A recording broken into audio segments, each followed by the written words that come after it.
The SND-4 dredger is the oldest working steam dredger in Europe and was built by the Dutch company De Klop in 1925 for work at the Sharpness new docks to dredge the docks at Sharpness and Gloucester, plus the canal as well as the River Severn.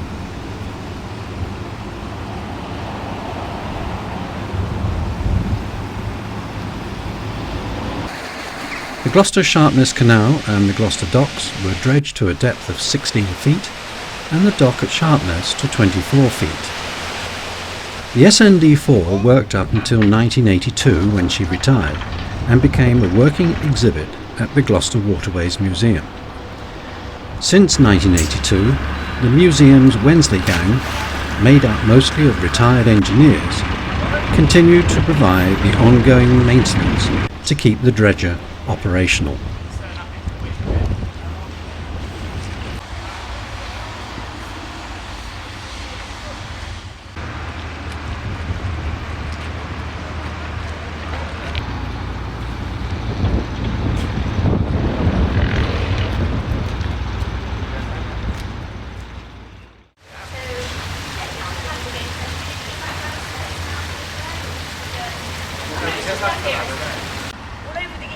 Just mud and silt that this dredger's picked up.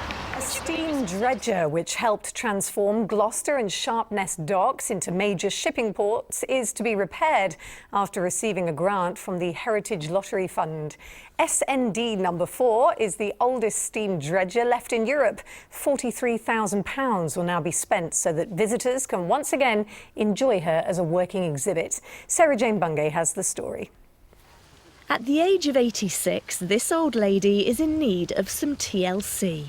This is our workshop where we all come and play, and as we come into the engine room we're seeing the engine in front of us. A dedicated team of volunteers is now beginning the task of getting this dredger working again, so the public can enjoy and learn about her history. And children love it, especially when it clanks and whistles and bangs. The thing they like most, of course, is blowing the steam whistle. I've got 6 primary schools coming to see us, to see this engine working. And so that's wonderful thing to impart our knowledge, at our age, onto the next generations. And this is what the team is aiming for. These pictures show how she would have looked during her working life. The buckets picking up tons of mud and silt which had accumulated at the bottom of docks and waterways.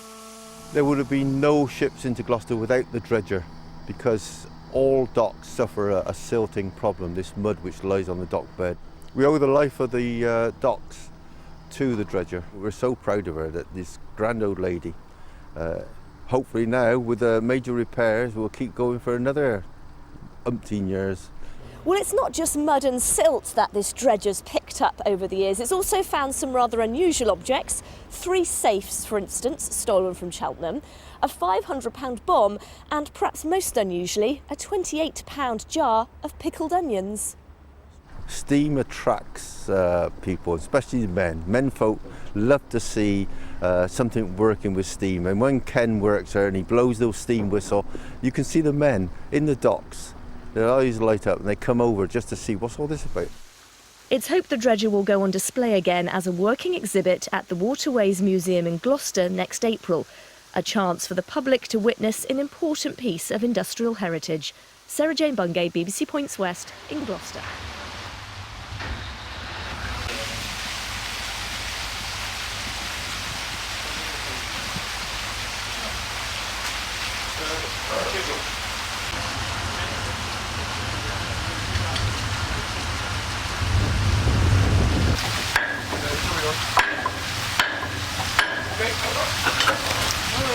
Put a tea on it. You join the Friday.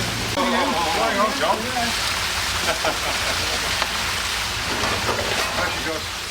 This is the main bearing for the bottom of the dredger chain, and both bearing caps are quite worn, so we've had to remove them both on each side, and we're now trying to work out what we can do to sort that out. Basically, what I'd like you to do now is try and get those out.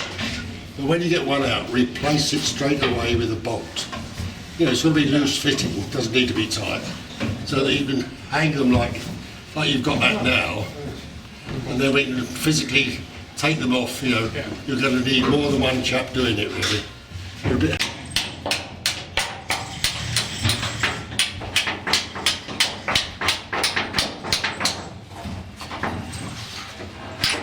That's perfect, absolutely perfect.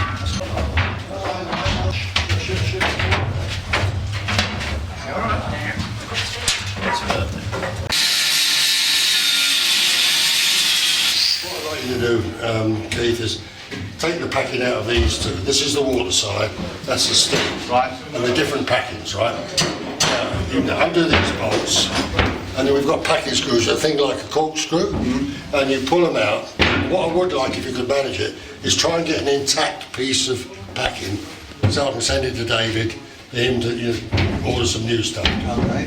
The other work you can do, on top of that if you like, is these valves here. Right. I've got to come off and just be serviced.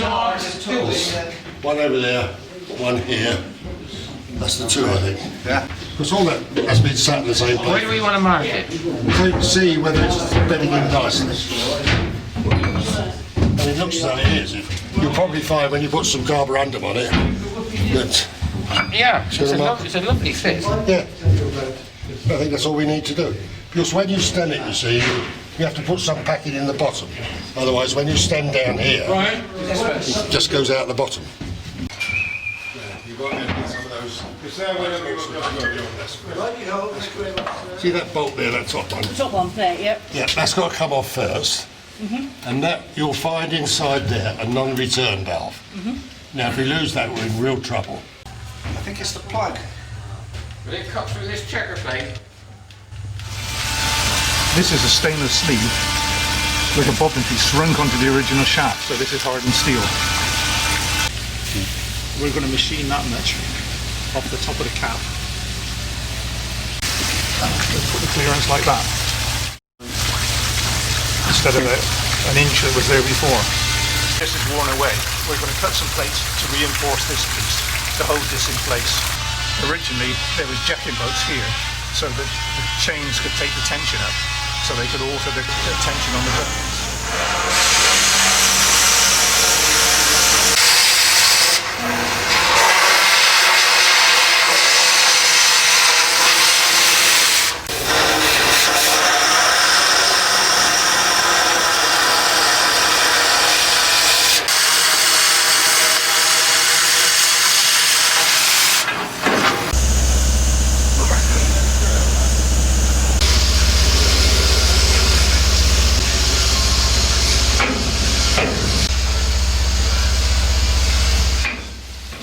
I'm Richard Gordon from C.F. Spencer. I'm here to do external condition survey on the underwater part of the hull of the SN4.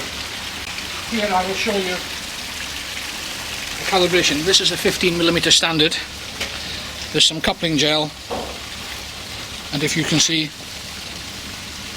it's reading 15mm. We have a calibration certificate for the instrument, so it's absolutely accurate.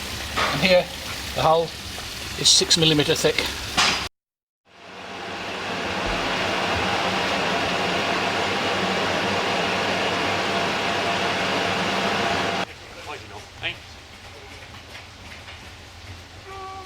Going down, going down. Don't bother coming up, we'll throw the boat down here. Yeah.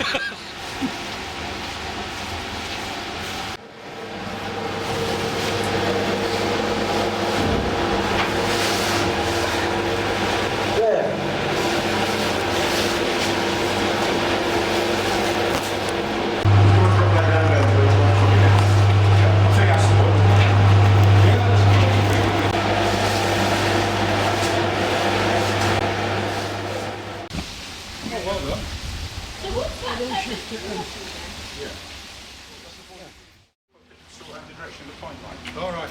So we'll get squirting all over there. We can squirt it in the boiler, that'll clean it out.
Okay, Bruce.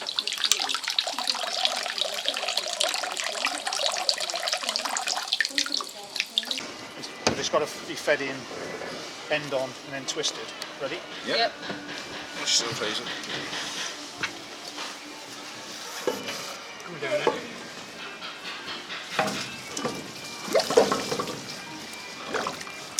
Okay. Actually, we should have marked it before. It's actually marked, actually. Is it? It's written on there.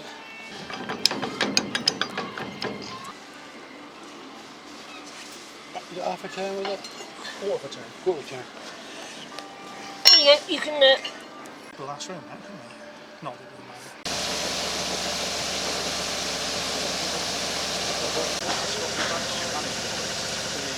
At the moment, Dave's just finishing refitting the safety valves to the top of the boiler. The bit he's fitting at the moment is the handle, so you can manually operate the safety valves. Big spanner will do, like, just so you miss it.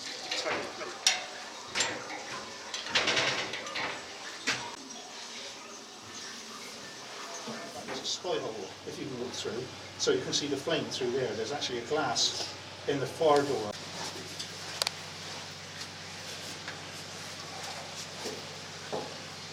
Smart bees. Mark was here. I cleaned all the tube plate ready for the FPI that tomorrow. The NDT. Before you go today, I'd like you to approve what we've done in preparation for that. I've got to have clearance from you as the surveyor to run. Yeah. A, to do float safeties first, then subject to you witnessing safety floating, to run. What's the verdict? Very good. Right, I'd like to shake your hand, say you're on, say you approve, yeah? I approve of the You repair. passed It's it. very, very good, thank you. Thank you, that's all I want to know. Right. Well, hearing that from Thomas, the Royal Sun Alliance surveyor, saying he's passed the boiler. What in fact that means is we've now finished and the money that the lottery was obtained has been successful, and with time we're going to have a working dredger. I like to claim a bit of responsibility for this, but really it's been down to myself and 9 other people, colloquially known as the Wednesday Gang, and we've been successful in our endeavours, and now with time we're going to have a working dredger, and that's what it's been all about.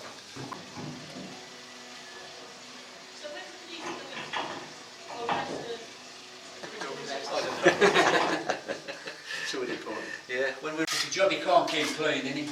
I know, it's, you know, yeah, it's just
Right, Backing off a little bit.